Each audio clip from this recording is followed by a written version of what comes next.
उपमुख्यमंत्री अजितदादा पवार यांनी पी.एन. पाटील गटाचं पालकत्व स्वीकारून साथ देण्याचं आश्वासन दिलंय। त्यामुळे येत्या 25 ऑगस्टला राष्ट्रवादी पक्षात प्रवेश करणार आहोत। सडोली खालसा गावामध्ये 25 ऑगस्टला सकाळी 11 वाजता नामदार अजित पवार यांच्या उपस्थितीत पक्षप्रवेशाचा कार्यक्रम होईल अशी माहिती राहुल पाटील यांनी पत्रकार परिषदेत दिली। दरम्यान महायुतीच्या घटक पक्षामध्ये प्रवेश करत असलो तरी येणारी विधानसभा निवडणूक चंद्रदीप नरके यांच्या विरोधात लढवणारच असा निर्धारही राहुल पाटील यांनी व्यक्त केला। त्यामुळे महायुतीत राहून महायुतीच्या उमेदवाराविरोधात निवडणूक लढवण्याचा त्यांचा इरादा स्पष्ट झालाय। दिवंगत पी.एन. पाटील यांचे पुत्र राहुल पाटील यांनी आज पत्रकार परिषद घेऊन राष्ट्रवादी पक्षात प्रवेश करत असल्याची घोषणा केली। पी.एन. पाटील यांनी आपल्या सामाजिक आणि राजकीय कार्यकर्तृत्वातून महाराष्ट्रभर ठसा उमटवलाय। त्यामुळे निवडणुकीतील विजय किंवा पराभव त्यांच्या कार्यात कधीच आडवा आला नाही। पण त्यांच्या निधनानंतर पी.एन. पाटील गटाच्या कार्यकर्त्यांची अनेक ठिकाणी गळचेपी होतीये। तसंच सहकारी संस्थांनाही अनेक अडचणी येत आहेत। या पार्श्वभूमीवर राष्ट्रवादीचे अध्यक्ष आणि उपमुख्यमंत्री अजितदादा पवार यांनी आपल्याला बोलावून राष्ट्रवादी पक्षात प्रवेश करण्याची विनंती केली। तसंच राष्ट्रवादीमध्ये प्रवेश केल्यास पी.एन. पाटील गटाचं पालकत्व स्वीकारू आणि प्रत्येक अडीअडचणीच्या वेळी पाठीशी राहू अशी ग्वाही दिली। त्यानंतर कार्यकर्त्यांच्या आग्रहास्तव आपण राष्ट्रवादीत प्रवेश करत असल्याचं राहुल पाटील यांनी स्पष्ट केलंय।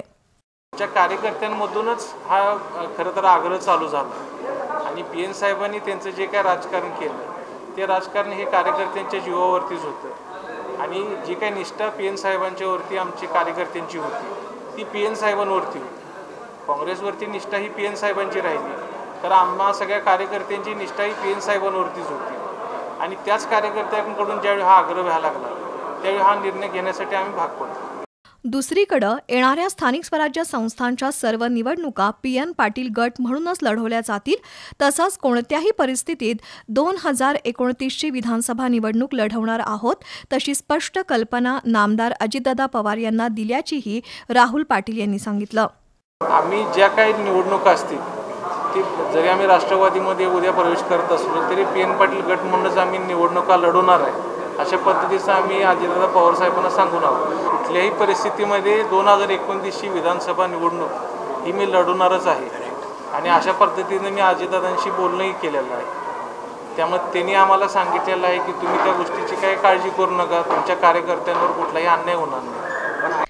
महायुतीमार्फत निवडणूक लढवण्याबाबत त्यावेळची परिस्थिती बघून निर्णय घेतला जाईल।